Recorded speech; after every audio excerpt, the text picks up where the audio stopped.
The North Sea in May 1916 was a vast gray lung that breathed cold into every man aboard. It did not whisper promises of glory. It growled of rust, salt, and death. The wind, laced with steel and the mournful scent of the deep, bit into the exposed skin of the sailors like a warning. The sky hung low, heavy and silent, a lid pressed against the ocean, as if trying to trap something dark below. Aboard the HMS Vanguard, a beast of steel and thunder, the engine's ceaseless hum was not just the rhythm of machinery, it was the breathing of something alive, something ancient and tired. Thomas Anderson stood near the stern, staring at the gray line where sea met sky, or perhaps where the past met the present. 21 years old, though time had already worn grooves into his face that did not belong to someone so young. His shoulders sagged under an invisible weight, as if the salt air alone was enough to crush him. The wind tangled his dark hair, but he didn't move to fix it. Instead, he stood still, eyes locked on nothing. Blue eyes, once the color of calm skies over Yorkshire fields, were now darkened by ghosts only he could see. He had made a promise. In the mud and fire of the French trenches, he had whispered it through chattering teeth and choked sobs. He had said he would protect them, Arthur and Edward, brothers not by blood, but by every shared dream, fear, and wound. They had enlisted together, 3 boys chasing the noble lie of honor. But the war had no patience for innocence.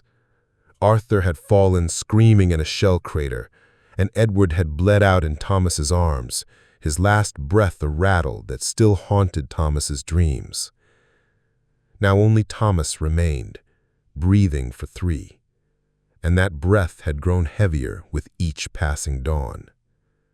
His fingers curled unconsciously around the small locket beneath his uniform. Inside, a fading photo and 2 sets of initials scratched into cheap tin. It was a child's token, laughable in its fragility against the vast cruelty of war, and yet it was all that tethered him to purpose. That locket, warmed by his chest, cold as the sea around him, was his anchor. Laughter rang out nearby. A group of young sailors scrubbed the base of a main turret, joking about the girls waiting for them in Portsmouth and the drinks they would drown in when this madness was over. Thomas turned to them, his face unreadable. He wasn't one of them. Not anymore. Their words were language he no longer spoke. Their joy felt like blasphemy. He turned back to the railing and closed his eyes. The sea spray kissed his face, icy, sharp, merciless. Each drop felt like a slap, a reminder. For a moment he imagined simply falling forward, letting the waves take him, letting go of the weight. The war would continue without him. The ship would sail on. No one would notice. But then he felt the locket press against his skin, and he opened his eyes again. Below, the sea churned, a field of liquid iron hiding monsters both real and remembered. The HMS Vanguard groaned as it sliced through the waves, a leviathan cutting a path towards fate. Each vibration through the metal floorboards reached up into Thomas's bones, stirring something old and weary inside. As the fog thickened, it blurred the horizon, and soon even the difference between sky and sea dissolved. It was a world of ash and silence, pierced only by the heartbeat of war machines. A shadow passed overhead. A gull, maybe, or just Thomas's imagination. He looked up, half expecting to see the sky open and his old friends descend like angels or ghosts. But there was only gray. Time slowed. The world narrowed. The memories clawed at the edges of his mind. He saw Arthur laughing, with a cigarette tucked behind one ear. Edward always scribbling letters to a girl back home he'd never see again. Their voices returned, not as echoes, but as living things, full of hope and trust, urging Thomas to remember who he was, urging him not to fade. He whispered a promise again. This time it was not desperate. It was quiet. It was steel. This time would be different. This time he would not run. This time he would not survive them. He would honor them. And then, just as he felt the resolve settle in his chest like iron cooling in water, the siren began to wail. A shriek of metal and command tore across the ship, slicing through the fog and silence. It was not just an alarm, it was the voice of war awakening. The crew around him transformed instantly. Laughter died. Footsteps thundered. Steel clanked. The Vanguard groaned in reply, her belly shifting with readiness like a beast scenting blood. Thomas remained still for one breath more. Then he moved, not with panic, but with the slow, determined gait of a man walking toward his ghosts.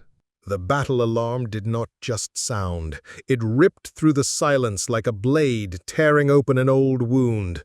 The shriek of steel on steel, the urgent clang of boots on metal decks, and the distant, rising echo of voices blending into chaos, all of it descended upon the HMS Vanguard like a storm finally unleashed.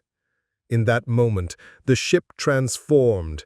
No longer a home of routines and quiet brooding, she became a colossus of war, alive with urgency and dread. Pipes hissed, ammunition doors slammed, the groaning of her hull sounded like a growl from the depths. Thomas stood frozen for a heartbeat longer than the others. His hands had gone slick with sweat, and his throat tightened as if the very air had thickened with fear. His heart thundered not just from adrenaline, but from a memory. The same sound, the same siren that had once signaled the end for Arthur and Edward. He clenched his fists until his nails bit into his palms, grounding himself in the present, pushing back against the swell of ghosts. All around him, sailors rushed to their stations, their faces taut with the mechanical efficiency of those trained to obey. But beneath their eyes, behind the drills and discipline, something darker flickered, something raw and human. Fear. Not the dramatic fear of novels, but the quiet, creeping dread of knowing this day might be their last. Some whispered silent prayers as they ran. Others clenched jawlines and muttered about home. All of them felt it, the presence on the horizon. The Germans were near. Captain Edward Black emerged on deck like a figure from myth, untouched by panic. At 45, he wore the years like weathered oak. His uniform was impeccable, but it was the calm in his gait and the weight in his silence that commanded attention. His deep-set eyes, the color of still ocean beneath overcast skies, moved slowly across the deck, taking in every detail, every face. There was no shouting, no frenzy. He issued orders like a man asking for tea, and yet they were obeyed with reverence. The men did not follow him because of rank. They followed because in the midst of storm and flame, he was an anchor. When his gaze fell upon Thomas, he paused. A subtle nod, a flicker of something unspoken, understanding.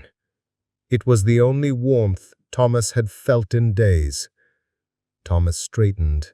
The guilt weighing on him, the ache of old promises, didn't vanish, but it shifted. He no longer bore it alone. In that fleeting glance, the captain had seen him. Not just the uniform, not just the gunner, but the wounded soul underneath.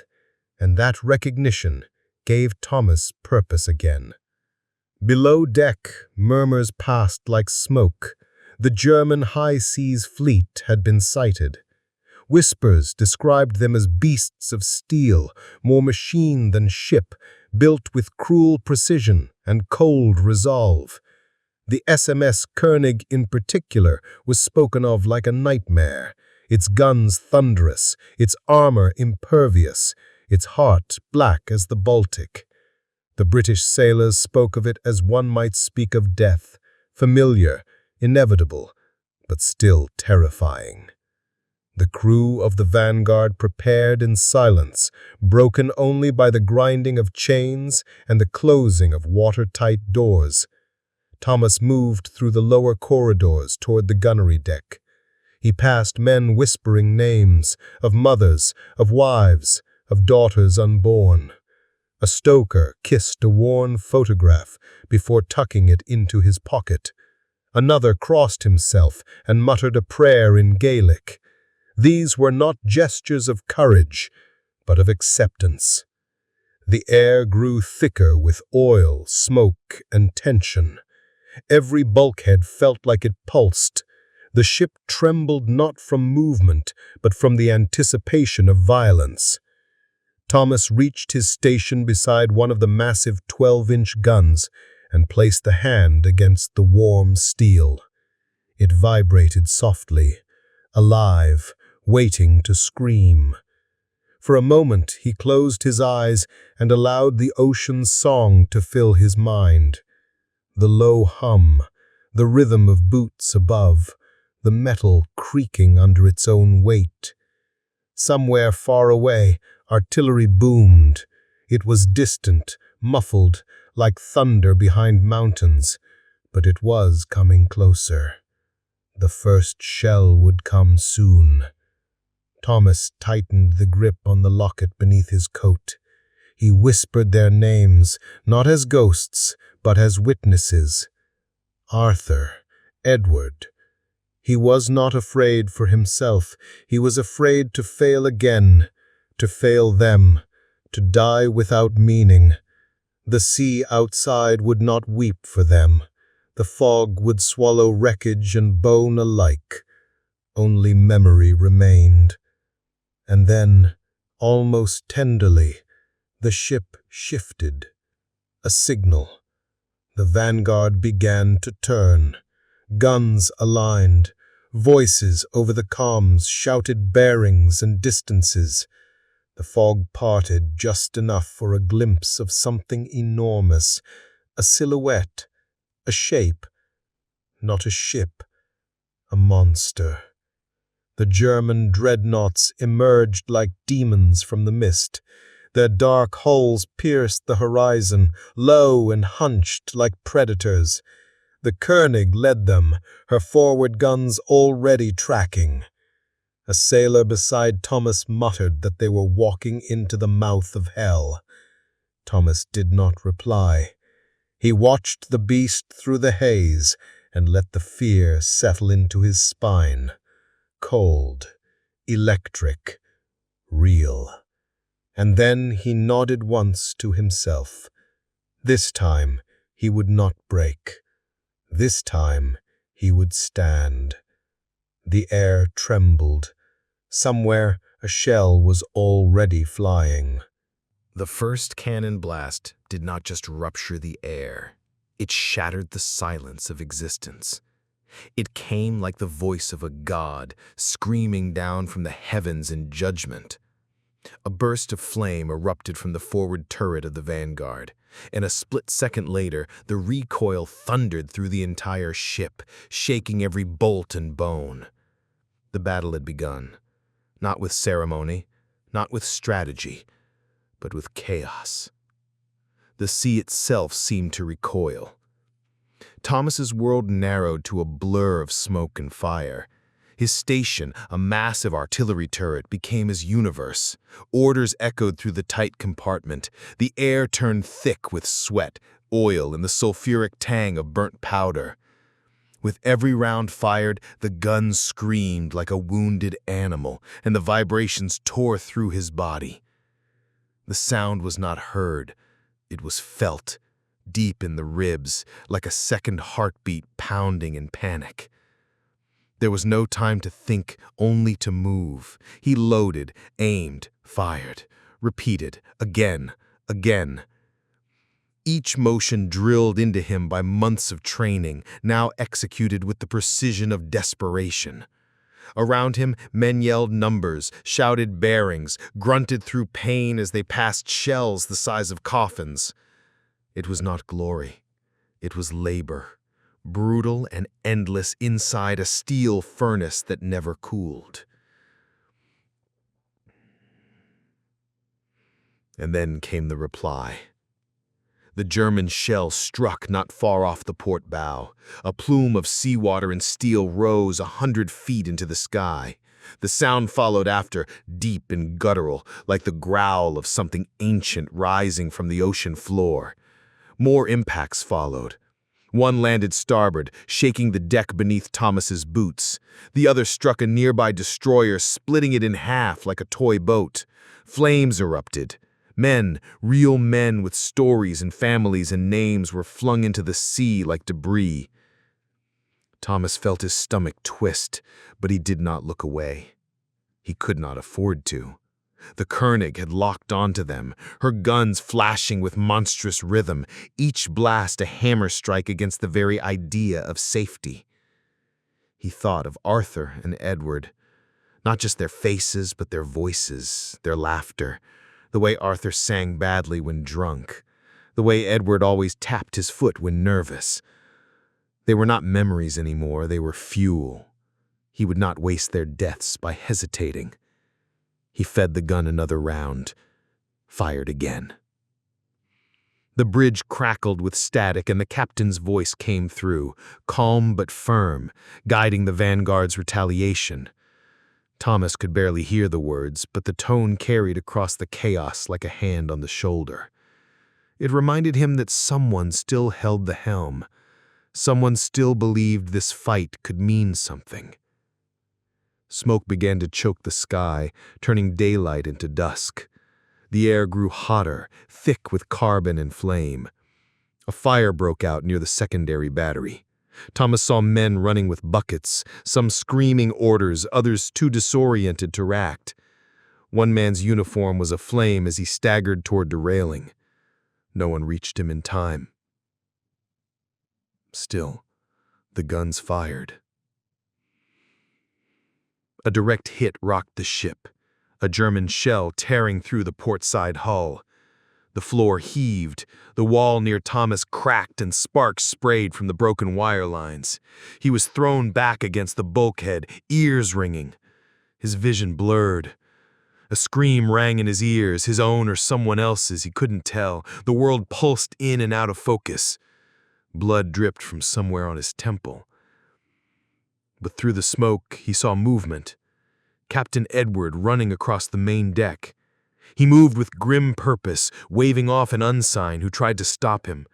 He made for the gun decks, ignoring the fire, ignoring the danger. He knew somehow that Thomas was there, that someone had to be pulled from the brink.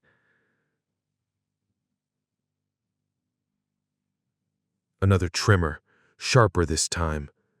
A blast from within, an internal malfunction or worse, sabotage. One of the gun turrets buckled, and a piece of shrapnel sheared through the air like a scythe. Thomas didn't see it coming. He only felt the rush of air, the sound of something tearing, and then he was thrown to the floor. But just before the metal struck, something else collided with him. Someone. The weight pinned him, and for a moment he couldn't breathe. The ringing in his ears dulled into silence. When he blinked, he found himself staring into the face of Captain Edward, now lying motionless across his chest. Smoke coiled around them like fingers, wrapping the scene in a surreal silence. Thomas's heartbeat thundered in his ears. The captain's face was calm, eyes closed, lips slightly open. Not dead, but not conscious either. A thin line of blood trickled from his temple. He had saved Thomas's life. A wave of guilt surged through his chest, hotter than fire. He had sworn to protect those he loved, But again, someone had fallen for him, someone he could not save. Voices echoed from above and the ship began to tilt. Water surged across the deck. Another explosion rocked the stern, closer this time. Sirens screamed in agony. A wall of fire tore through the aft section. The crew scrambled, some abandoning their posts, others frozen in terror. The ocean was swallowing them whole. Thomas clutched the locket beneath his coat, his fingers trembling. Not out of fear, but because this was too familiar. The world collapsing, the smoke, the screaming, the helplessness. It was France all over again. He looked at the captain's face, still breathing but fading fast. He could run. He could save himself, but he had made a promise. And some promises were worth dying for. Thomas awoke in a world of fire and water. There was no sky, only black smoke and the harsh, flickering glow of flames licking the steel around him.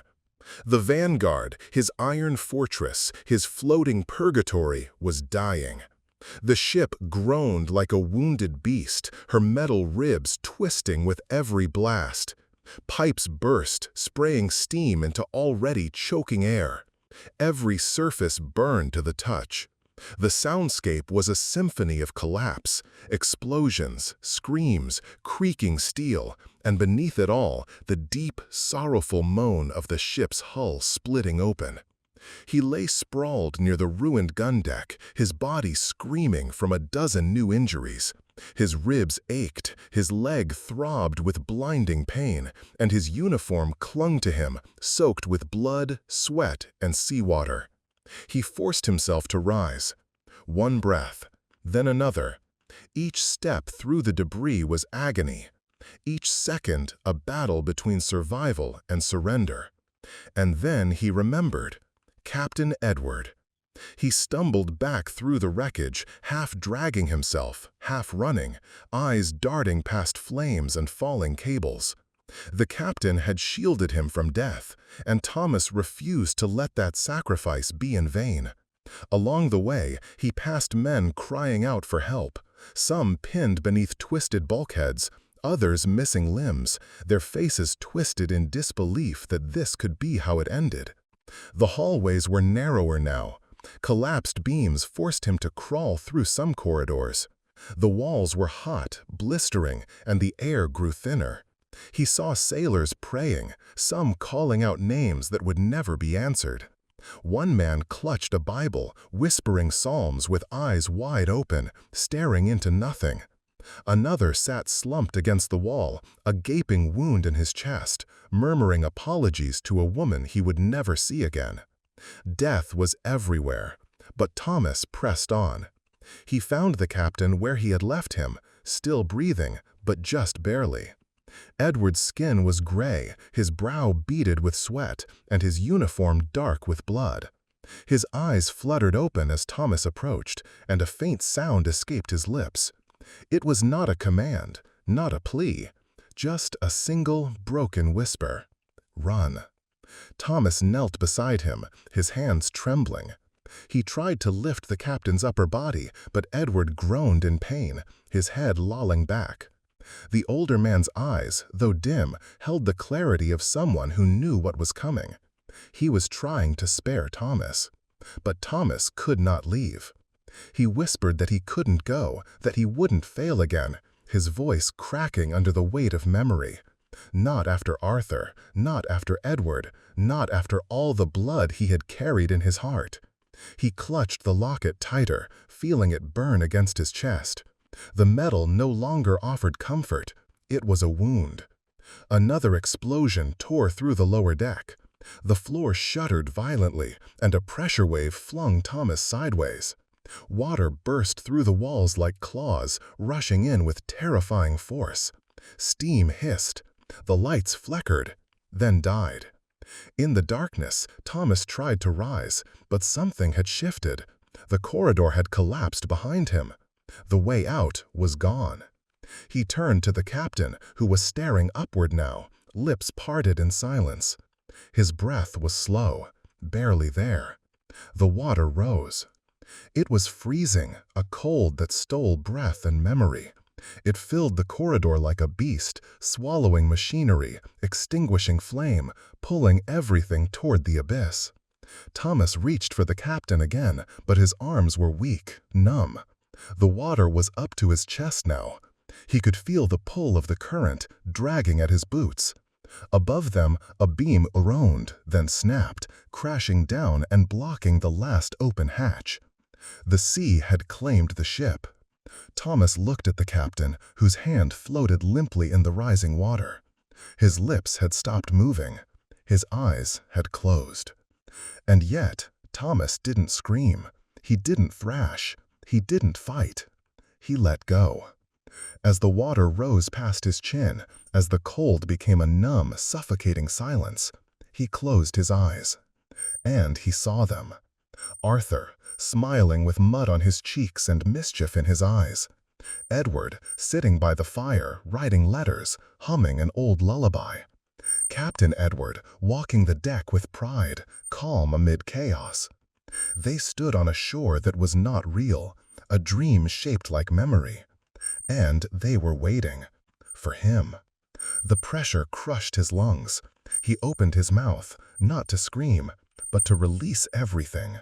The guilt, the pain, the promise. He felt the locket in his hand, still there, even in the sea. Its weight was familiar now, but it no longer anchored him to sorrow. It tethered him to them. In his final moment, Thomas smiled. He had not fled. He had not failed. He had stood. And in doing so, he had become what he had always feared he wasn't, worthy of the memory of those he loved. The sea swallowed him whole, and he did not resist. Where the light faded and silence reigned, Thomas Anderson vanished into the depths, no longer a ghost of war, but a soul finally at rest. Some battles are not remembered for their victors, nor for the strategies etched into textbooks. Some are remembered in silence, in the crashing of distant waves, in the rusting bones of ships that sleep beneath the sea, and in the memories of those who never returned. The Battle of Jutland claimed thousands. Steel clashed with steel, and the sea, indifferent, swallowed all the same. Among the names lost to time, one might miss Thomas Anderson, a young gunner, 21 years old, with eyes once the color of northern skies and a heart full of promises. But perhaps his name was never meant to be remembered in ink or marble. Perhaps it lives instead in the spaces between words, in the hush that falls over war memorials, in the sting of salt air on a cold morning, in the way a soldier grips the photograph in his pocket just a little tighter before boarding the ship. For Thomas did not die for glory. He did not charge forward for medals, nor fall for the pride of empire. He stood not for flags, but for memory. He fought not to kill, but to honor those already gone. And when the hour came, when fire and water met, and the world collapsed around him, he did not run. His courage was not loud. It did not roar. It whispered, "I will not fail them again." That whisper carried across steel corridors and burning decks. It echoed in the silence after the explosions, in the calm that always follows horror. And though no one on the Vanguard survived to tell of Thomas's final moments, something remained, something human, something eternal. Because courage isn't always what we imagine. Sometimes it is quiet, trembling, and afraid. Sometimes it wears the face of a boy who has lost everything and chooses to stand anyway. And in that choice, in that refusal to give in to fear, Thomas became more than a soldier. He became a keeper of memory. He became a final promise fulfilled. Today, no monument bears his face. No medals were pinned to his chest. The sea does not mark graves, and ships do not mourn. But somewhere beneath the cold gray waters of the North Sea, amidst the twisted wreckage of steel dreams, a locket lies hidden, its initials worn, but still legible. And if one were to hold it to their ear, they might hear the ocean's voice, not the voice of death, but the echo of love, of friendship, of loyalty that endured beyond the edge of breath. And perhaps that is the true weight of war. Not the victories counted, but the losses carried by those who remained. The burden of remembering, the burden of surviving, and the question that haunts all who return, why me? Thomas never asked that question again. At the end, he found his answer, not in survival, but in sacrifice. And so, as the sea reclaims all things, and time washes clean even the deepest wounds, let this story remain, not as a tale of heroism in the traditional sense, but as a quiet monument to one man's choice, a man who died not alone, but with purpose. And so, the moral of this story is that a man's true worth is not found in glory, nor in the eyes of history, but in the courage to face his fears and to keep a promise made in blood. The Battle of the North Sea was no tale of heroes. It was a storm of men, broken and afraid, who stood against the darkness anyway. And perhaps in the end, it is not the victory that matters, but the choice to fight for something greater than ourselves. Even when no one is watching, even when no one remembers, even when it means never returning.